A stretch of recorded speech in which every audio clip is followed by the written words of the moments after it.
Бейнероликтің тұрақты демеушісі One X компаниясы жоғары коэффициенттер, жедел төлемдер және оперативті қызмет көрсету сервисі тек сол жерде. Төмендегі сілтемемен өтіп арнамыздың промокодын қолдансаңыздар, сіздерді ақшалай бонустар күтеді. One X сілтемесі төменде.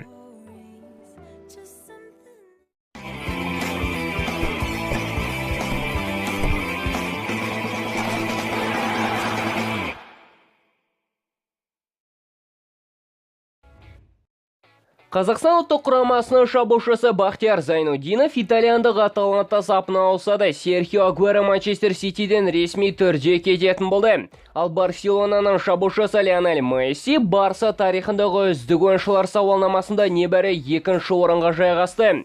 Осы және де өзге де қызықты жаңалықтар топтамасы дәл осы бейнероликте. Арнамызға жазылып қоңырау түймешесін басуды ұмытпаңыздар. Ал біз бастаймыз. ESPN баспасының мәліметіне сенсек, Боруссия Дортмунд норвегиялық форвард Эрлинг Холландты қандай сомаға ғана жіберетін санға тоқталды. Германиялық клуб 20 жастағы футболшыны тек 180 миллион евроға жіберуге ниетті. Ал Германия футболының аңызды ойыншысы Бастиан Швайнштайгер Айнтрахт футбол клубының спорт директоры болып тағайындалуы мүмкін. Еске салсақ, Швайнштайгер тек қана бір германиялық клубта өнер көрсетті.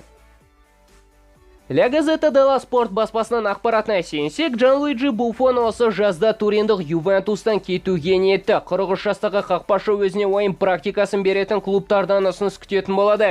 Егерде оның көңілінен шығатын ұсыныс келмесе, жазда Джиджи мансабын аяқтамақ ниетте. Өткен бейсенбіде Африка кубогіне іріктеу турнир аясында Мысыр ұлттық құрамасы Кениямен кездесіп, тең нәтиже көрсетті. Кездесу теңдік есеппен аяқталса да, Африка кубогіне кениялықтар емес, мысырлық ойыншылар жолдама алды. Ал ойыннан кейін Ливерпульдің шабуылшысы Мухаммед Салах кениялықтардың киім ауыстыратын бөлмесіне кіріп, жақсы ойын көрсеткендері үшін қарсыластарына алғыс айтты. Салах өте ерекше адам.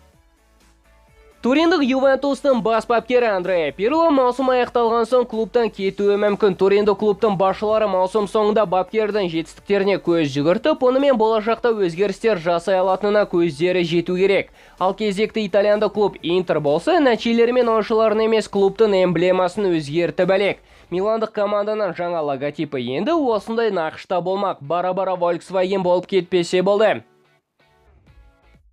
Бразилия ұлттық құрамасының аңызды ойыншысы Роналдо 2002 жылғы әлем чемпионатында өнер көрсеткен шаш үлгісі жөнінде барлық шындықты айтты.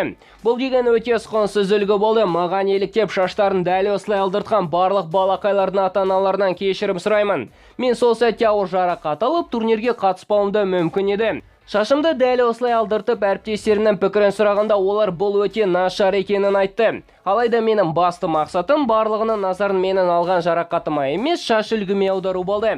Тілшілер жарақат жайлы ұмытып, менің шаш үлгімді талқылауға кіріскенде маған футбол ойнау сәл оңайырақ түсті.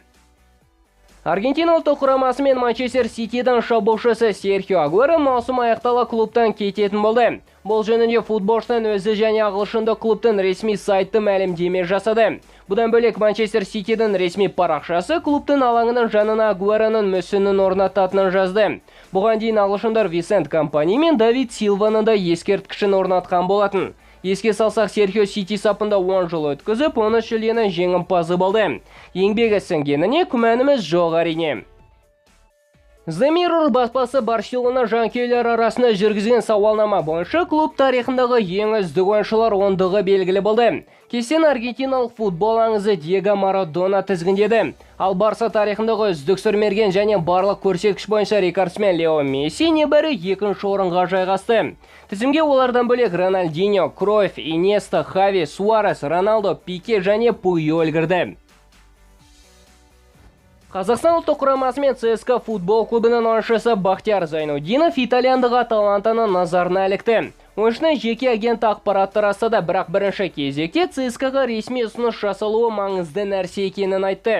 Еске салсақ, өткен жазда Бахтияр Ростов сапынан мәскеулік ЦСКАға ауысқан болатын.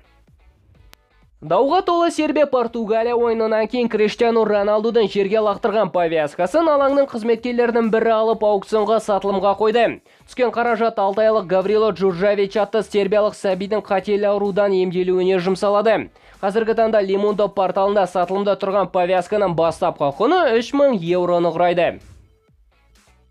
Бейнероликке лайк басып, комментарийге пікірлеріңізді жаза отырыңыздар. Арнамызға және инста парақшамызға тіркеліп, бізбен бірге болыңыздар. Келесі кездескенше достар, футбол бірінші орында.